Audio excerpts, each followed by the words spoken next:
Bonjour à toutes et à tous, je suis ravie de vous retrouver comme tous les vendredis sur cette chaîne Le Bureau et la Loi. Je suis Mathilde, fondatrice du cabinet Auréalis Conseil RH et aujourd'hui nous allons aborder un sujet, la fidélisation des salariés. Un salarié qui part, on sait, c'est jamais une simple ligne sur un tableau RH, c'est tout un savoir-faire qui s'en va.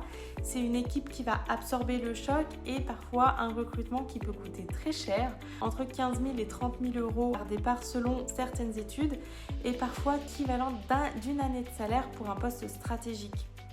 Donc on parle beaucoup de marque employeur, de qualité de vie au travail ou encore de team building, mais on oublie souvent l'essentiel, c'est que le droit du travail met à votre disposition de véritables outils de fidélisation. Ce sont des outils juridiques, concrets et souvent sous-utilisés. Alors aujourd'hui, je vais vous les présenter. L'argent, oui, mais il n'y a pas que le salaire. Le premier réflexe face au risque de départ, c'est d'augmenter votre collaborateur. Alors c'est parfois nécessaire, oui, mais ce n'est ni le seul levier ni le plus malin. Le droit du travail va vous proposer des dispositifs bien plus puissants pour fidéliser votre collaborateur par la rémunération différée. On a d'abord l'intéressement. C'est un accord qui va lier une partie de la rémunération au résultat et à la performance de l'entreprise. Le salarié touche donc davantage quand l'entreprise va bien et qu'elle produit bien. Il a donc une raison de rester pour en profiter. Ensuite, nous avons la participation qui est obligatoire pour les entreprises de plus de 50 salariés, mais qui n'empêche pas du tout les structures plus petites, ayant moins de 50 collaborateurs, de les mettre en place beaucoup plus tôt et de façon volontaire. On a ensuite le plan d'épargne salariale, on oublie souvent le PEE ou le PER collectif. L'employeur peut abonder le versement du salarié, parfois jusqu'à 3 fois la mise initiale.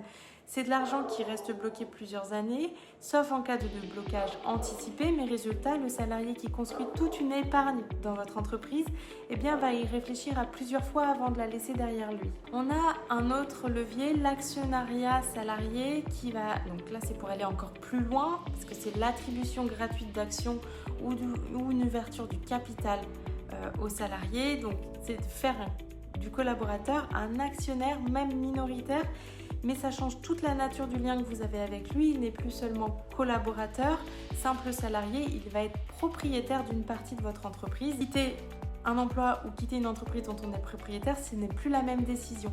C'est un outil puissant, mais qui va par contre demander un véritable accompagnement juridique entre les conditions de performance, les périodes d'acquisition, la fiscalité. C'est pas seulement un cadeau distribué comme ça aux salariés. On a ensuite un autre levier qui va être souvent négligé, c'est la formation. C'est un véritable outil de fidélisation, c'est pas simplement une obligation légale. Depuis février 2026, on a la période de reconversion qui permet à un salarié d'obtenir une certification, un CQP ou des blocs de compétences sans avoir à quitter son entreprise. C'est un outil de mobilité interne qui évite à un salarié qui est en quête d'évolution d'aller chercher ailleurs. Et la gestion des emplois et des parcours professionnels, la GEPP, qui est obligatoire dans certaines entreprises, mais elle est utile dans toutes. Elle donne une véritable visibilité au salarié sur son avenir professionnel dans votre structure. Un salarié qui voit un chemin devant lui part beaucoup moins vite qu'un salarié qui stagne dans sa structure. Attention à la fausse bonne idée. Petite mise en garde parce que c'est mon métier et je veux vous l'éviter, mais la clause de dédite formation, celle qui oblige le salarié à rembourser sa formation s'il part trop vite, c'est un outil légal, oui, mais il est strictement encadré. Elle doit correspondre à un coût réel de formation, elle doit être proportionnée et elle ne doit jamais priver le salarié de démissionner. Attention, une clause mal rédigée, elle est purement et simplement annulée par les juges.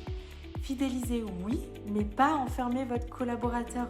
Les dispositifs qui ressemblent à des pièges juridiques, ils vont toujours ou presque se retourner contre l'employeur devant le conseil des prud'hommes. Donc attention. Et on oublie enfin un dernier point que je veux soulever, c'est la reconnaissance. Un chiffre pour finir cette partie.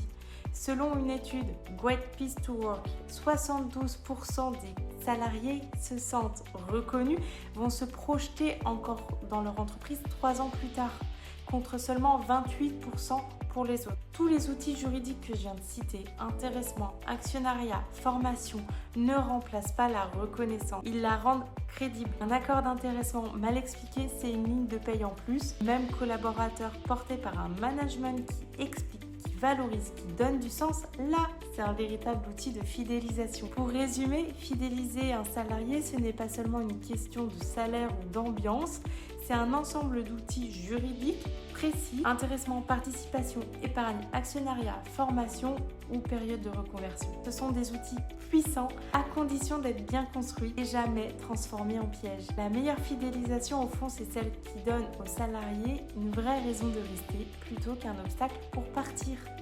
On se retrouve bientôt pour le prochain épisode. À bientôt!